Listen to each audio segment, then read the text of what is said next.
Hello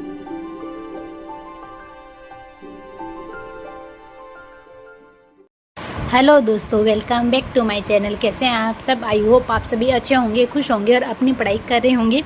तो जो भी आप लोगों के सवाल थे उनमें से पहला सवाल यही था कि क्या मैं रीट की तैयारी कर रही हूँ या रीट मेंस की तैयारी कर रही हूँ। तो आप लोगों को मैं बता देती हूँ कि जो रीट पात्रता पहले हुई थी वो मेरी क्लियर है। जो आजीवन जिसकी वैधता है वो वाली क्लियर है मेरी। तो मैं रीट प्री की तो तैयारी नहीं कर रही हूँ, रीट मेंस की ज़रूर प्रिपरेशन कर रही हूँ।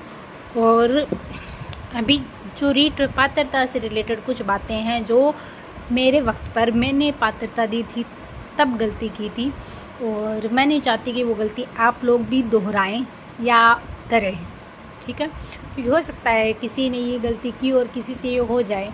तो थोड़ा सा मैं बताना चाहूँगी कि आप लोगों के 5 सब्जेक्ट हैं। हमारे रीट पात्रता में 5 सब्जेक्ट होते हैं। हिंदी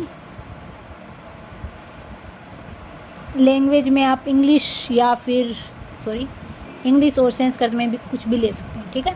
फिर आती है हमारी ईवीएस, फिर आती है मैथ, हिंदी, इंग्लिश और क्या रह गया भाई, हाँ सबसे इम्पोर्टेंट साइकोलॉजी, ठीक है। साइकोलॉजी इस तरीके से हो गई।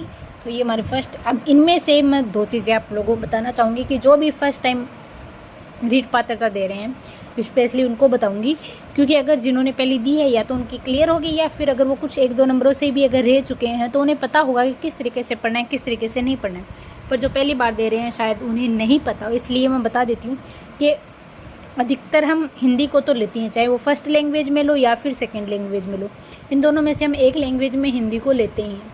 पर बात आती है इन दोनों की, इंग्लिश की और संस्कृत की। तो मैं यही कहूँगी, अगर बहुत से स्टूडेंट हम, मैंने भी फर्स्ट ऐसा ही किया था, जो इससे पहले वाली पात्रता थी उसमें मैंने भी इंग्लिश को ही लिया था, जिससे मेरे नंबर इंक्रीज नहीं हुए थे, डिक्रीज हुए थे, और मैं सिलेक्शन से रह गई थी सिर्फ इस इंग्लिश की वजह से। क्योंकि इसकी जो सेकेंड लैंग्वेज में मैंने इंग्लिश ली थी, और फिर पेडालॉजी थोड़ी सी वो क्या बोलते हैं हमारे हिसाब से नहीं आती है। आपको भी पता है कि पेडालॉजी को समझना, अदर सब्जेक्ट हम हिंदी लैंग्वेज में बात करते हैं, हिंदी माध्यम में बात करते हैं, तो उसमें समझना ही थोड़ा मुश्किल हो जाता है कुछ क्वेश्चंस को। तो ये तो इंग्लिश है, फिर वो इंग्लिश में हर एक वर्ड का अर्थ होना बहुत ज़रूरी होता है। तो इसलिए इंग्लिश में मेरे नंबर है वो डिक्रीज हुए थे। फिर मैंने वो छोड़ के नेक्स्ट ईयर वापस जब हुआ था वो आजीवन वाला, तब मैंने संस्कृत लिया था और मेरे नंबर हैं वो इंक्रीज़ हुए थे। तो इसीलिए मैं कहूँगी, अगर आप इन दोनों में कंफ्यूज हैं तो मेरी राय के अनुसार आपको क्या लेना चाहिए, संस्कृत को प्रायोरिटी देनी चाहिए।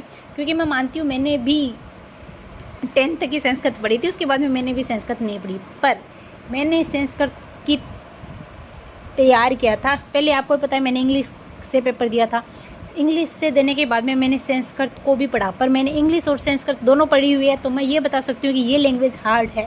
सेकंड लैंग्वेज के अकॉर्डिंग आप लोगे तो ये हार्ड लगेगी, हार्ड ही आएगी। और अगर आप संस्कृत को लेंगे सेकंड लैंग्वेज तो वो हार्ड नहीं आएगी। आप इसमें आराम से, आपको पता है 30 क्वेश्चन आते हैं हमारे, 15 व्याकरण के और 15 ही मेथड के आते हैं। तो आप ये 15 भी कर लोगे और ये 15 भी कर लोगे। जब मैंने इंग्लिश ली थी लैंग्वेज, और जब मैंने दिया था तो मेरे क्वेश्चन सिर्फ 15-16 के इर्द गिर्द ही करेक्ट हुए थे इंग्लिश में, और वो भी माइनस मार्किंग नहीं है तब। तो आप सोच सकते हैं कितना डिक्रीज़ हुए हैं मेरे नंबर। पर जब मैंने संस्कृत लिया तो मेरे नंबर इंक्रीज़ हुए, तो कितने बढ़ गए थे, इसमें मेरे 29 सही हुए थे। तो ये तो मैं मेरा एनालिसिस बता रही हूँ आप लोगों को। आप लोग भी इस चीज़ को, अभी आपके पास वक्त है तो आप लोग PYQ क्वेश्चन ज़रूर चेकआउट कीजिए, और PYQ से आपको पता लग जाए कि इंग्लिश का पेपर किस तरीके से आता है, संस्कृत का कैसे आता है। और सब्जेक्ट के अकॉर्डिंग मैं आपको बताती हूँ कि ये संस्कृत का जो मैटर है वो आप 1-2 बार पढ़ोगे ना, 1-2 बार, तो क्वेश्चन भी उसी हिसाब से पूछता है। मतलब उसका जो संस्कृत का जो मटेरियल है वो सीमित है, मतलब आपको और एक्स्ट्रा चीज़ें पढ़ने की ज़रूरत नहीं है। व्याकरण में बिल्कुल भी पढ़ने की ज़रूरत नहीं है। व्याकरण में आप 15 में से 15 नंबर लेके आ सकते हैं। जब मैंने भी, हाँ थोड़ा सा संस्कृत में रटने वाली चीज़ें होंगी जो आपको रटनी पड़ेगी, जैसे कि लकार हो गया, ठीक है। व्याकरण की सब सारी चीज़ें होगी वो रटनी ही पड़ेगी आपको। पर अगर आप 1-2 बार पढ़ोगे ना तो वो दिमाग में बैठ जाएगा और आपको वो आने लगेगा अच्छे से। पर अगर आप इंग्लिश का देखोगे ना तो वो आप पढ़ लोगे, कर लोगे, पर क्वेश्चन करोगे तो मैं बहुत डाउटफुल रहती थी, मतलब मेरे क्वेश्चन नहीं हो पाते थे। तो इसीलिए मैं आपको ये सजेस्ट कर रही हूँ, आप लोग ज़रूर PYQ करके देखना। और पीछे के जितने भी रीट के पेपर हुए उनमें इंग्लिश और साइंस का दोनों लैंग्वेज की तुलना करके ज़रूर देखना, और उसके बाद ही अपनी लैंग्वेज को लेना और उसकी तैयारी करना, ठीक है। पर मैं यही कहूँगी कि अभी वक्त है 3 महीने का, तो आप 10-15 दिन दोनों सब्जेक्ट लैंग्वेज में से चेकआउट कर सकते हैं कौन सा लेना है कौन सा नहीं। पर जो क्लियर है कि उनको इंग्लिश ही लेना है वो इंग्लिश ले सकते हैं।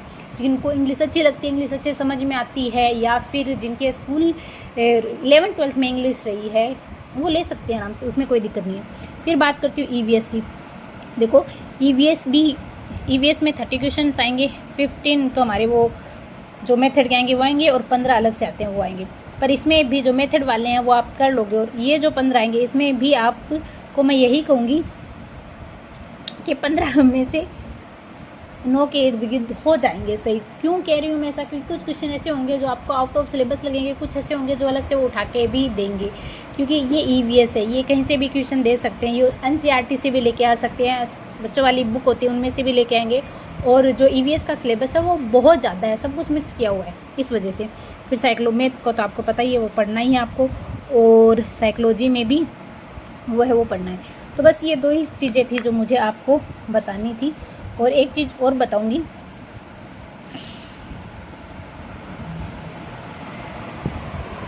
वो मुझे बतानी तो एग्ज़ाम टाइम पे चाहिए थी आपको, तो चलो वो एग्ज़ाम टाइम पे बताऊंगी। पहले इतना ही याद रख लेना आप लोग, ठीक है। पर ये 2 चीज़ें जो मैंने बताई है लैंग्वेज वाली वो ज़रूर आप लोग ध्यान करने की कोशिश करना, और EVS की। पर अदर जो सब्जेक्ट उसमें आप आराम से 30 में से 25 से अब हो जा सकते हैं। पर एक EVS है जिसमें ऐसा थोड़ा पॉसिबल नहीं है, और लैंग्वेज में अगर आप करेंगे तो हो सकता है। मिलते हैं अगले वीडियो में, तब तक के लिए आप लोग अपना ध्यान रखिए, खुश रहिए, पढ़ते रहिए। और अगर वीडियो पसंद आए तो चैनल को सब्सक्राइब कर देना, वीडियो को लाइक कर देना, और अपने दोस्तों के साथ में ज़रूर शेयर कर देना। चलिए मिलते हैं अगले वीडियो में।